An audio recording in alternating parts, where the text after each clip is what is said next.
할렐루야. 지난 주일 난 말씀을 다시 한번 정리해서 은혜를 함께 나누려고 합니다. 사무엘하 7장 1절에서 9절에 있는 이 말씀, 내가 너를 위하여, 그러한 제목입니다. 다윗은 참으로 인간적인 사람이었습니다. 배가 고프면 하나님의 전에 찾아가서 떡을 달라고 했던 사람이고, 아프면 하나님 앞에 아프다고 했고, 힘들면 하나님 앞에 힘들다고 그렇게 이야기를 했던 사람입니다.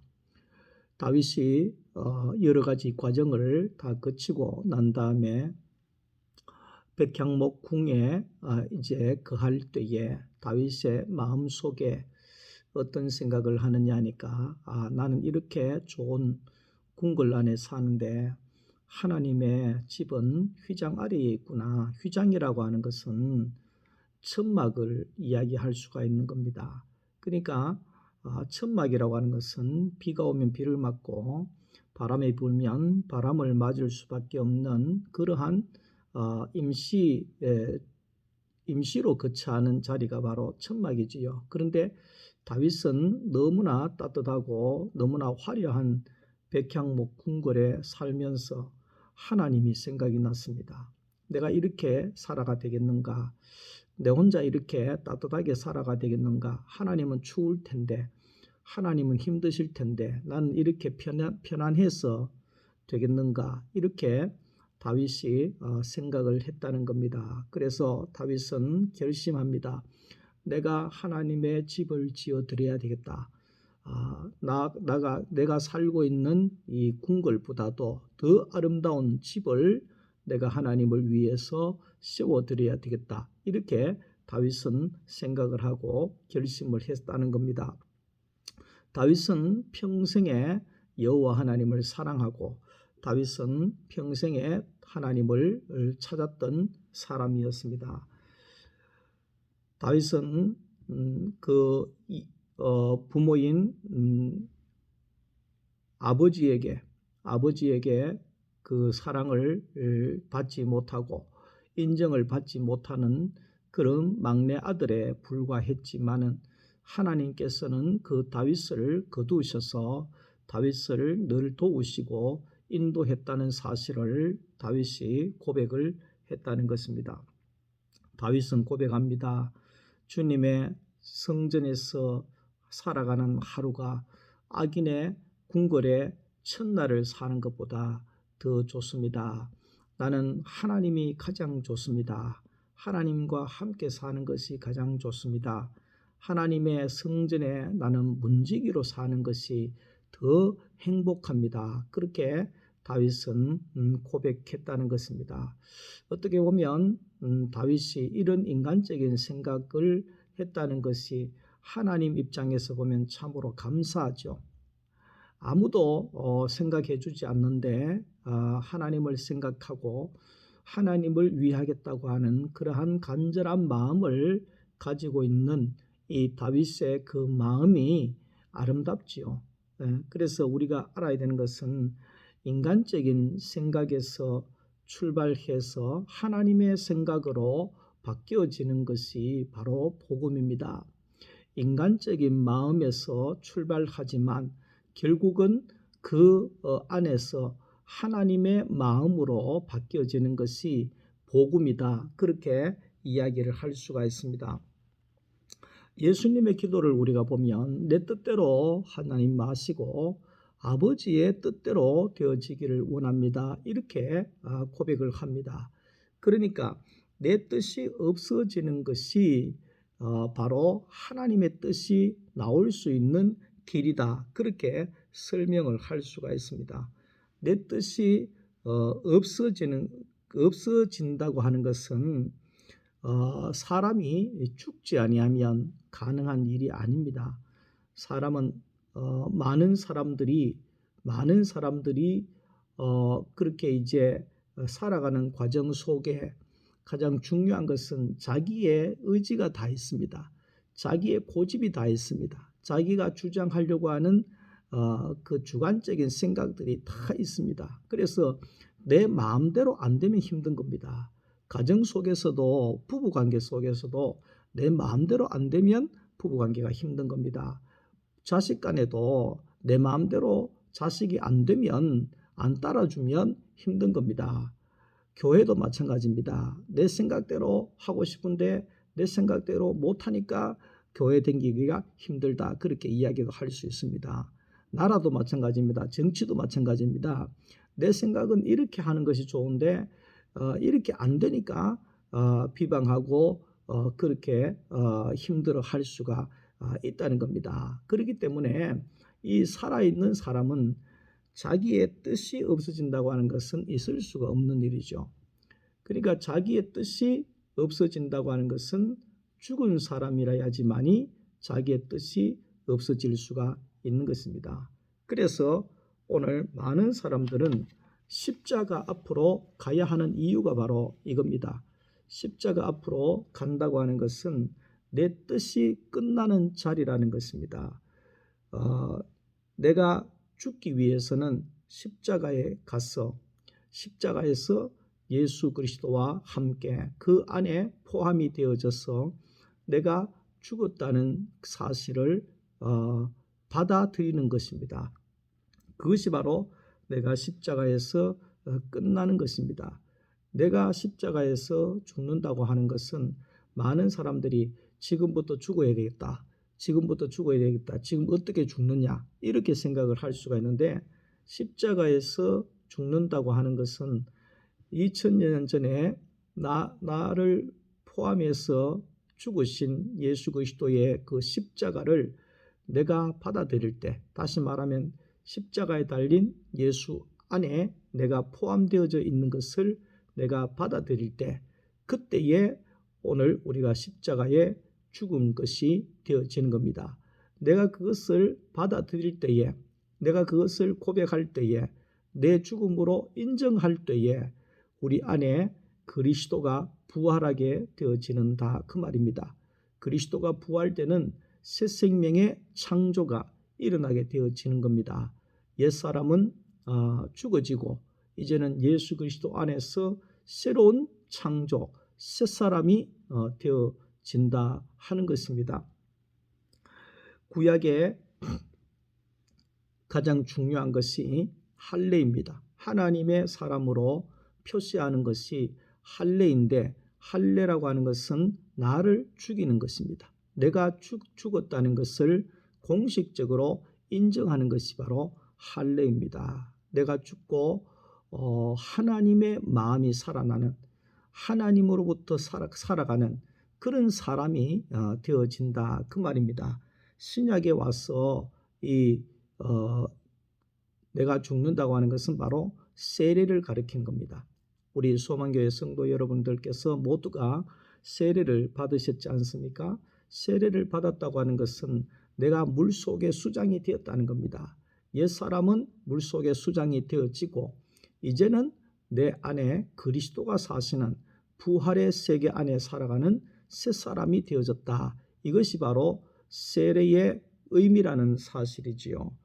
그래서 우리가 이제 새로운 삶을 살아가게 되는 재창조된 거듭난 사람으로 이제 하나님의 백성으로 하나님의 아들로 이제 살아가게 되어진다는 겁니다.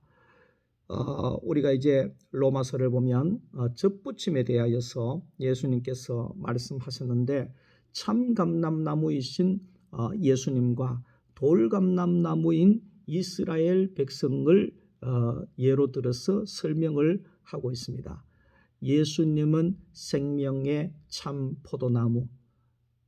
주일학교 다닐 때 이런 찬양을 들었습니다마는 예수님은 생명의 나무이십니다. 예수님은 생명의 나무이십니다. 그 에덴 동산의 생명의 나무가 육신으로 오신 것이 바로 예수 그리스도이십니다. 그래서 이 생명의 나무이신 참 감람나무이신 그 예수 그리스도의 그 나무에 돌감람나무라고 하는 것은 하나님을 떠나고 불순종하고 타락한 죄로 가득한 그런 이스라엘 백성들을 가리키는 겁니다. 그런 이스라엘 백성들, 독사의 자식들, 독사의 독이 나오는 타락한 죄 가운데 빠져있는 이스라엘 백성들, 그 이스라엘 백성들의 가지를 잘라서 생명이신 예수 그리스도의 그 나무에 가지가 접붙여질 때, 그때 이것을 가리켜서 접붙입니다. 이렇게 설명을 합니다. 그러면 돌감나무에 쓸모없는 돌감나무 열매가 맺히든 죄가 맺히든 그 가지가 생명의 나무이신 예수님에게 붙음으로 인하여서 생명의 열매가 맺혀지게 된다. 이것이 바로 접붙임입니다. 그러니까 이 생명의 나무에 이 접붙여지기만 하면 그 생명의 나무의 뿌리에서 공급되어지는 모든 수분이라든지 모든 예수의 성분이, 생명의 성분이 이 돌감람나무 안에 계속해서 밀려 들어가는 겁니다. 그러면 이 돌감람나무의 그 성분이 다 시간이 가면 갈수록 빠져나가고, 독이 빠져나가고, 죄가 빠져나가고, 악함이 빠져나가고, 생명이신 예수 그리스도의 그 생명이 들어가게 됨으로 인하여서 생명의 나무가 되어지는 것이 바로 접붙임의 원리고 뜻이라는 것입니다. 그래서 우리는 예수님에게 접붙여지기만 하면 계속해서 예수의 생명과 성분이 공급되어지기 때문에 조금씩 우리의 악함이 없어져 가고, 우리의 독이 빠져져 가고, 우리의 판단과 선악이 끝나게 되어지고, 불평과 원망이 끝나게 되어지고, 예수의 그 생명 안으로 들어가게 자라나게 되어지는 것이 바로 접붙임의 원리고 뜻이라는 겁니다. 그리고 우리가 이제 교회 안에서 성찬식을 합니다. 성찬식은 바로 예수님의 살과 예수님의 피를 먹고 마신다. 이것이 바로 성찬식입니다. 이 원리를 잘 모르는 사람들은 불신자들은 이야기합니다. 예수쟁이들은 식인종이다. 무슨 예수를 뜯어가지고 먹고 피를 마시고 아주 미개한 인간들이다. 이렇게 이야기하고 생각하는 사람들이 있습니다. 그러니까 교회를 다니면서도 이것을 이해하지 못하는 사람들이 많이 있다는 것입니다. 예수의 살과 예수의 피를 먹는다고 하는 이 성찬을 잘 모르는 사람들이 있다는 것입니다. 이 말은 뭐냐 하면 접붙임의 원리와 똑같습니다. 우리가 예수님께서 마태복음 4장 4절 말씀 속에 마귀에게 시험을 받으실 때에 돌로 떡을 만들어 먹으라 그렇게 이야기했을 때 예수님께서 말씀하시기를 사람이 떡으로 사는 존재가 아니다. 사람은 떡 먹고 사는 존재가 아니다. 사람이 먹고 살아야 할 양식은 바로 하나님의 말씀이다. 다시 말하면 말씀이신 예수 그리스도다. 그 말이죠. 말씀이신 하나님을 먹는 것이 바로 사람의 양식이다. 그래 이야기를 합니다. 그러니까 사람의 양식은 예수가 되어야 되는 거죠. 사람이 먹고 마셔야 될 양식은 예수가 되어야 되죠. 그거 예수가 뭡니까? 말씀이 육신이 되어져 오신 예수 그리스도잖아요. 그러니까 육신이신 예수 그리스도를 우리가 성찬해서 그 육신의 살과 피를 먹고 마신다. 이런 의미로 성찬을 행하는 것은 예수를 먹는다. 예수를 먹는다는 것은 말씀을 먹는다. 그 말이잖아요. 오늘 또 생명의 양식이신 예수 그리스도 말씀을 먹는 것이 바로 성찬입니다. 그러니까 우리가 먹는 양식에 따라서 나오는 것이 다 다르죠. 다 다르죠. 그러니까 우리가 이제 어떤 것을 제가 요즘에 라면이라든지 밀가루 음식이라든지 또 조미료가 들어가 있는 것이라든지 이런 것을 먹으면 바로 탈이 납니다. 그것은 먹는 대로 몸이 반응하기 때문에 그렇다는 것입니다. 그렇기 때문에 건강을 위해서 많은 사람들이 먹는 것을 자제하고 꼭 필요한 것을 공급하게 되어지지 않습니까? 그러니까 사람은 무엇을 양식으로 먹어야 되느냐 하니까 말씀을 양식으로 먹어야 된다. 그러니까 생명의 떡이신 예수를 우리가 먹어야 된다. 그 양식을 오늘 아침에도 먹고 점심에도 먹고 저녁에도 먹고 오늘도 먹고 내일도 먹고 이렇게 계속해서 먹다가 보면 결국은 우리가 어떻게 되겠습니까? 예수의 성분이 우리 가운데 들어가고 예수의 인격이 우리 가운데 생겨지게 되고 그러므로 인하여서 우리가 하나님이 거하실 수 있는 그런 성분으로 바뀌어지게 된다. 그 말입니다. 그러니까 우리가 말씀을 많이 들어야 하는 이유가 바로 여기 있는 것입니다. 말씀을 자꾸만 먹어야 됩니다. 예? 먹어요. 공부한다 이게 아닙니다. 우리는 자꾸 성경 공부하자, 성경 공부한다, 제자 훈련하자 이런 것이 아닙니다. 훈련이 아니고 우리는 이것을 양식으로 먹어야 된다는 겁니다. 먹는다고 하는 것은 뭡니까? 약을 먹으면 바로 효과가 나오잖아요. 그런 것처럼 우리가 이 말씀을 먹는다고 하는 것은 그냥 우리가 바로 예수 그리스도의 말씀 그대로를 먹어버린다 그 말이죠.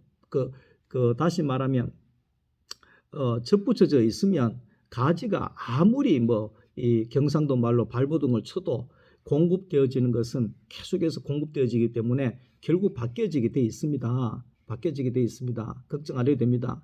우리가 예수에게 심어져 있으면 결국은 시간이 늦고 빠르다 뿐이지 결국 바뀌어지게 되어지는 겁니다. 그래서 양식도 마찬가지입니다.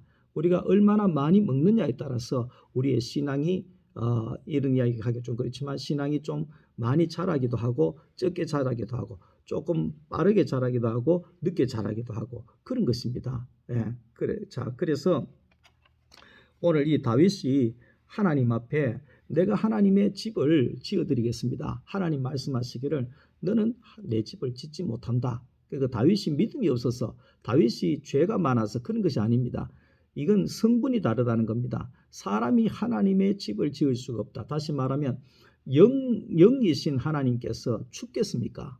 영이신 하나님께서 배가 고프겠습니까? 영이신 하나님이 돈이 필요하겠습니까? 영이신 하나님이 아파트가 필요하겠습니까? 빌딩이 필요하겠습니까? 영이신 하나님은 필요한 것이 뭐냐 하면 자기가 드러날 수 있는 인격을 만나는 것입니다. 그것이 뭐냐 하면 사람 안에 하나님의 예수 그리스도의 성분 가운데 하나님이 거할 수 있는데 사람이 예수와 접붙여지고 예수를 먹고 마시는 그런 것을 통하여서 내 안에 예수의 성분으로 가득해지고 내 인격 가운데 하나님이 들어오셔서 거처하시게 된다 그 말입니다. 그렇기 때문에 벽돌로 세워진 유럽의 성지순례를 가보니까 거기에 성당들이 얼마나 위대하게 지었는지 모릅니다. 예? 수백 년을 지은 성당도 있고 정말 로마의 교황이 있는 성 베드로 성전 같은 경우에는 위대하지 않습니까? 그런 곳 안에 하나님이 계신다. 그렇게 생각을 하는 사람들이 많은데 그게 하나님의 집이다.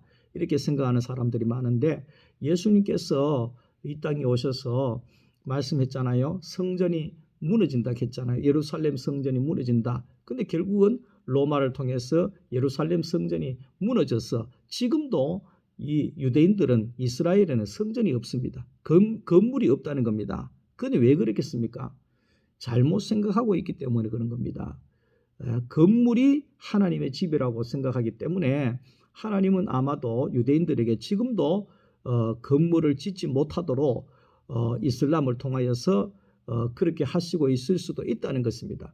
정말 성전은 예수입니다. 하나님을 거처가 되는 예수 안에 있는 것이 바로 하나님이신데 오늘 우리 가운데 예수 안에 내 안에 예수의 성분으로 가득해서 내 인격 가운데 하나님이 거처할 수 있는 그런 성전이 되어질 때 하나님의 집은 세워지는 것입니다.